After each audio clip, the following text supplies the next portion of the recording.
प्रिय मित्रों, आज यह जो वीडियो बन रहा है यह बहुत महत्वपूर्ण विषय है और इस विषय का जो संदर्भ है ये है कि हमारा राष्ट्र पुनः जगत गुरु कैसे बन सकता है।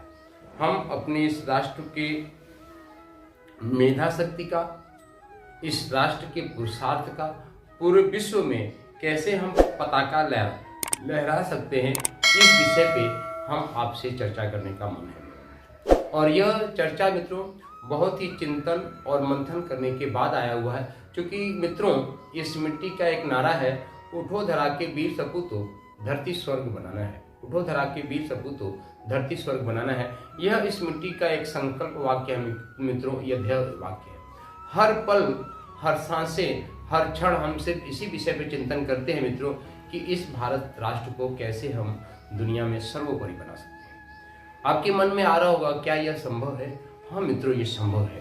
क्यों? क्योंकि आप सभी भारत के सनातन इतिहास से आप परिचित हैं। भारत का यह सनातन दिग्विजयी इतिहास रहा है मित्रों कि हमारे भारत में यानी कितने दिव्य राजा हुए हैं जो दिव्य वसुंधरा पे जिन्होंने राज किए, जिसमें सबसे पहला नाम आता है मित्रों रघुकुल वंश में पैदा हुए अम्बरीश जी का। अम्बरीश जी मित्रों सप्त दिव्य वसुंधरा में जो उनका साम्राज्य था। तो मित्रों ये संभव है।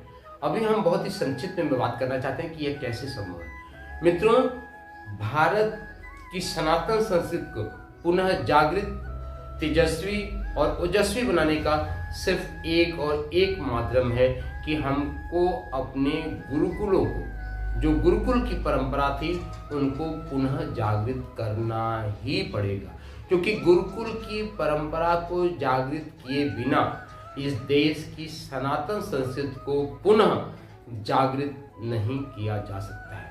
आप कहोगे क्यों नहीं जागृत किया जा सकता है? इसके पीछे का कारण क्या है?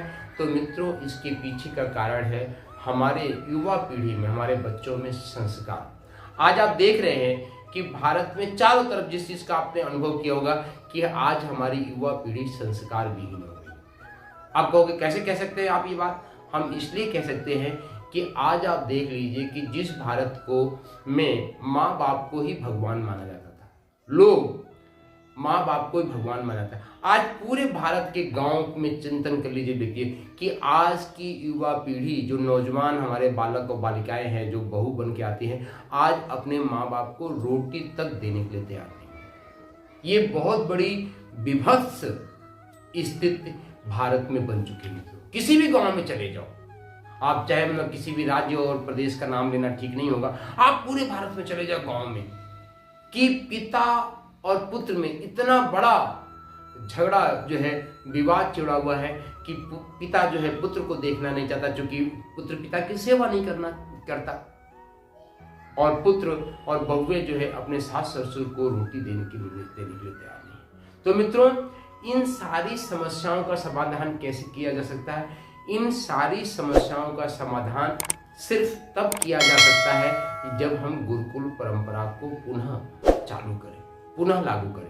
आप कहोगे ये कैसे संभव है? ये संभव मित्रों, आज जितने भी कॉन्वेंट स्कूल चल रहे हैं, पहली बात कि उन सभी कॉन्वेंट स्कूल को हम पूर्ण रूप से गुरुकुल में ही परिवर्तित करें। गुरुकुल का मतलब क्या होता है कि बच्चे हॉस्टल में वहीं रहें, वहीं पढ़ें, वहीं कहें।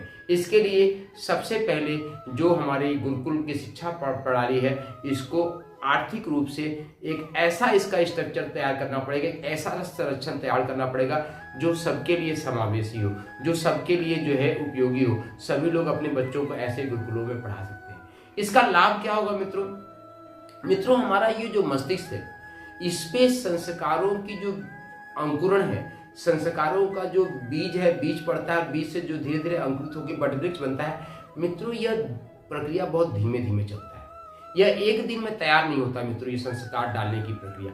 आज क्या होता है मित्रों कि बच्चे एक निश्चित समय पे प्रातःकालीन बच्चे विद्यालय आते हैं, अपने स्कूल में आते हैं, 5-6 घंटे 7 घंटे अपने विद्यालय में रहते हैं, और विद्यालय से निकल के वह पुनः अपने घर, अपने गाँव में चले जाते हैं।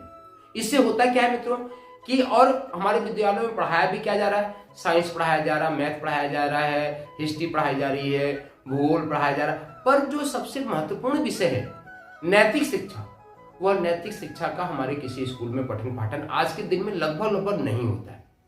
कुछ स्कूल में, एक दो स्कूल में भी होता है तो उसका पीरियड मात्र आधे घंटे का होता है। मित्रों, नैतिकता की जो परिभाषा है, जो नैतिकता है, वह मित्रों 30 से 40 मिनट में हमारे मस्तिष्क में नहीं भर सकती। और वह व्यक्ति जब वह बच्चा जो है जब 6-7 घंटे स्कूल में रहने के बाद फिर अपने गांव में लौटता है और गांव की इतनी विभत्स स्थिति बन चुकी है, इतना लोग वैमनस्य बढ़ चुका है कि वह वही 24 मिनट सीखता है। आप सोचिए मित्रों कि 24 घंटे में 6 घंटे 7 घंटे सिर्फ व्यक्ति जो बच्चा जो है विद्यालय में रहता, बाकी 16 से 17 घंटे जो है अपने घर के उसी वातावरण में रहता है, तो उसके अंदर संस्कार नहीं पनप पाते। मित्रों, हम बच्चों को जो सिखाते हैं, जो समझाते हैं, बच्चा वो कभी सीखता समझता नहीं। यह हमारे मनोविज्ञान का एक सिद्धांत है। बच्चा क्या सीखता है? बच्चा जो देखता है वह सीखता है। जैसे हम बच्चे को झूठ बोलना कैसे सिखाते हैं? बच्चे को झूठ बोलने की आदत माता हुई पिता से मिलती है। वे देख रहा कि पिता मोबाइल पे किसी से झूठ बोल रहे हैं, घर में बोले यार मैं घर में नहीं हूं, मैं कहीं बाहर हूं।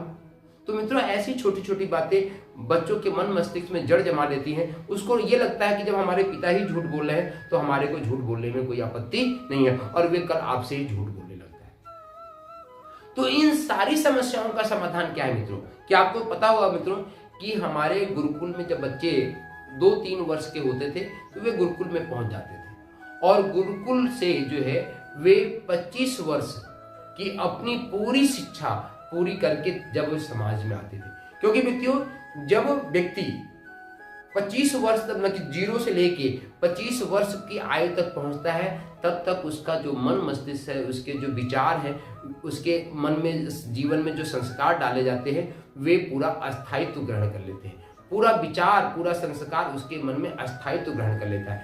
तो मित्रों, हमारा ये कहना है, हमारा ये सुझाव है इस समाज के अग्रणी लोगों से, जो समाज के बुद्धिजीवी लोगों से, कि यदि हम गुरुकुल की पूरी परंपरा को पुनः जागृत करते हैं, गुरुकुल की परंपरा को पुनः जागृत करते हैं, अर्थात विद्यार्थी जब 4 से 5 वर्ष का है तो वह फुल टाइम, जो 24 घंटे बालक वहीं पे रहता है, और जब वहां रहता है तो वहां पे उसके अंदर एक पूरा संस्कार डाला जा सकता है। गुरुकुल का मतलब हम ये नहीं कह रहे हैं कि उसको मॉडर्न जो शिक्षा पद्धति है, जिसमें साइंस की शिक्षा पद्धति है, मैथमेटिक्स है, भूगोल है, इसको ना पढ़ाया जाए, पूरा पढ़ाया जाए। पर मित्रों, आप सोचिए कि जब 24 घंटे व्यक्ति गुरुकुल के विद्यालय में ही बालक रहेगा, तो उसको अंदर ना तो झूठ से पाला पड़ेगा, और जो संस्कार वहां पे दिए जाएंगे, जब वे 10 से 15 साल, मान लेते हैं हम कि 12वीं तक ही बच्चा किसी गुरुकुल में रहेगा, तो उसके मन मस्तिष्क में जो संस्कार होंगे मित्रों, संस्कार के जो बीज होंगे वे प्रस्फुटित होंगे, पुष्पित होंगे, पल्लवित होंगे, और एक सुंदर सा वट वृक्ष बन चुका होगा। फिर उसको हिलाने से भी व्यक्ति, उसकी जड़ें इतनी मजबूत हो चुकी होंगी उसके संस्कारों की, कि फिर वे हिलाने से भी नहीं हिलेंगे। क्यों नहीं हिलेंगे? तो मित्रों, स्वाभाविक रूप से है कि जब व्यक्ति गुरुकुल में रहेगा, और गुरुकुल में ये भी हो कि वे सनातन संस्कृति का, जो हमारे जीवन को गढ़ने का पूरा ज्ञान विज्ञान है, कि प्रातःकालीन संध्या वंदन करना। व्यक्तियों, हमारे ऋषियों ने संध्या वंदन की बहुत अच्छी विधि बनाई थी। संध्या वंदन में क्या होता था मित्रों? हम खड़ कर्म करते हैं। खड़ कर्म क्या होता है? सबसे पहले हम पवित्रीकरण की भावना करते हैं, हम पवित्रता की भावना करते हैं, पवित्रीकरण करते हैं। उसके बाद आचमन करते हैं, अपने मन बुद्धि चित्त अहंकार को जो है अंतःकरण को शुद्ध करते हैं, मन बुद्धि अंतःकरण को शुद्ध करते हैं, आचमन करते हैं। उसके बाद हम शिखाबंधन करते हैं। शिखाबंधन अपनी तेजस्विता को, अपनी प्रखरता को जागृत करने का प्रयास करते हैं। उसके बाद हम प्राणायाम करते हैं। ओम भू, ओम भुवा, ओम स्व, ओम महा, ओम जना, ओम तपः, ओम सत्यम, ओम तत्सवितुर्वरेण्यं भर्गो देवस्य धीमहि धियो यो नः प्रचोदयात्। प्राणायाम करते हैं, प्राणवान बनते हैं। उसके बाद हम न्यास करते हैं। न्यास करने के बाद हम माँ पृथ्वी का पूजन करते हैं। माँ पृथ्वी का पूजन मतलब पवित्रता, क्षमाशीलता, सहनशीलता, उदारता और दिव्य संस्कार, ये सारे गुण हम अपने संस्कारों में जाप करते हैं। और उसके बाद हम बैठ के मित्रों कम से कम 3 माला गायत्री मंत्र का जप किया करते थे। ओम भूर्भुवः स्वः तत्सवितुर्वरेण्यं भर्गो देवस्य धीमहि धियो यो नः प्रचोदयात्। मित्रों, यह गायत्री मंत्र, इसको जो है ब्रह्मास्त्र बोला गया है। इसको कामधेनु बोला गया है, इसको कल्प वृक्ष बोला गया है। क्यों? और मित्रों क्योंकि जब हम गायत्री मंत्र का जप करते हैं तो हमारे मित्रों में, हमारे शरीर में इस जो काया है मित्रों, इसमें एक ऊर्जा का संचार होता है मित्रों, एक ऊर्जा का जागरण होता है मित्रों गायत्री मंत्र की जप। और यहां तक नहीं मित्रों, मॉडर्न वैज्ञानिकों ने भी, ढेर सारे वैज्ञानिक है जो विश्व में रिसर्च हुआ है, उन्होंने भी रिसर्च करके दिया है कि जब हम गायत्री मंत्र का जप करते हैं तो हमारी ऊर्जा का जागरण होता है, हमारी ऊर्जा का जागरण होता है। तो मित्रों गायत्री मंत्र का जागरण होता है। उसके बाद वह सुबह संध्या करेगा, बंधन करेगा, अपने आचार्यों का पैर छुएगा। तो मित्रों जब व्यक्ति बालक जो है गुरुकुल की परंपरा में रहेगा, 24 घंटे विद्यालय में रहेगा, तो उसके मन मस्तिष्क पे नकारात्मक संस्कार कहीं पे लंबे समय तक 12 वर्षों तक नहीं जाएगा। और जब उसके मन मस्तिष्क में 12 वर्षों तक लगातार कोई नकारात्मक संस्कार नहीं जाएगा तो मित्रों वह बालक एक श्रेष्ठ नागरिक बन के निकलेगा, जो अपने राष्ट्र की भी सेवा करेगा, अपने जो है इस समाज की भी सेवा करेगा और साथ में अपने माता पिता, अपने पूर्वजों की भी सेवा करेगा। तो मित्रों यह विज्ञान था जो हमारे ऋषियों ने दिया था। एक कुचक्र रचा गया जिसमें कि इस गुरुकुल परंपरा को पूरी तरीके से ध्वस्त कर दिया गया, क्योंकि जो भी आक्रांता, जो भी आतताई थे, उनको ये पता था कि जब तक हम इस गुरुकुल की परंपरा को ध्वस्त नहीं करेंगे तब तक भारत के जो इतनी संस्कारें, जो इतनी जड़ जमा चुकी हैं, उसको जब तक हम काट के इस बट वृक्ष को सुखा नहीं देंगे तब तक हम भारत को गुलाम नहीं बना सकते, भारत पे राज्य नहीं कर सकते। तो उन्होंने तो एक पूरा एक चक्र रचा मित्रों आपकी गुरुकुल परंपरा के, आपके संस्कारों को काटने को, तोड़ने को और मिटाने के लिए। अब आज परिस्थितियां अनुकूल है व्यक्तियों, यदि हम भारत को पुनः ओजस्वी, तेजस्वी और जागृत बनाना चाहते हैं तो आज हमको अपनी गुरुकुल परंपरा को पुनः जागृत करके उन्हीं संस्कारों को पुनः रोपित करना पड़ेगा, उनको खाद पानी बीज डालना पड़ेगा, ताकि वह संस्कार जो भारत सनातन संस्कृति के मूल थे व्यक्तियों, जिसमें राष्ट्रीयता, कर्मठता और नैतिकता, समझदारी, ईमानदारी, जिम्मेदारी और बहादुरी, सत्यनिष्ठा, संकल्पवान बालक बने, उत्साहवान बने, उनके अंदर जो है धैर्य हो, साहस हो, प्रार्थना का भाव हो, ये सारे सद्गुण जागृत हो सके मित्रों, इसके लिए हम सबको अथक प्रयास करना पड़ेगा मित्रों। यह एक दिन की बात नहीं है जो मित्रों हम कर रहे हैं, पर इसके लिए हम सबको मिलके, जितने भी बुद्धिजीवी समाज के लोग हैं, हम सबको एक प्रयास और पुरुषार्थ करना ही पड़ेगा मित्रों। गुरुकुल को जागृत किए बिना, गुरुकुलों को पुनः, गुरुकुलों को एक नई परिभाषा में, गुरुकुल में जहाँ की मॉडर्न शिक्षा का भी पठन पाठन हो और हमारी वैदिक शिक्षा का भी पठन पाठन हो, इन दोनों का पूरा समावेश करके एक नए भारत का निर्माण किया जा सकता है मित्रों। यह संभव है, हम सबको एक सामूहिक प्रयास और पुरुषार्थ करने की आवश्यकता है।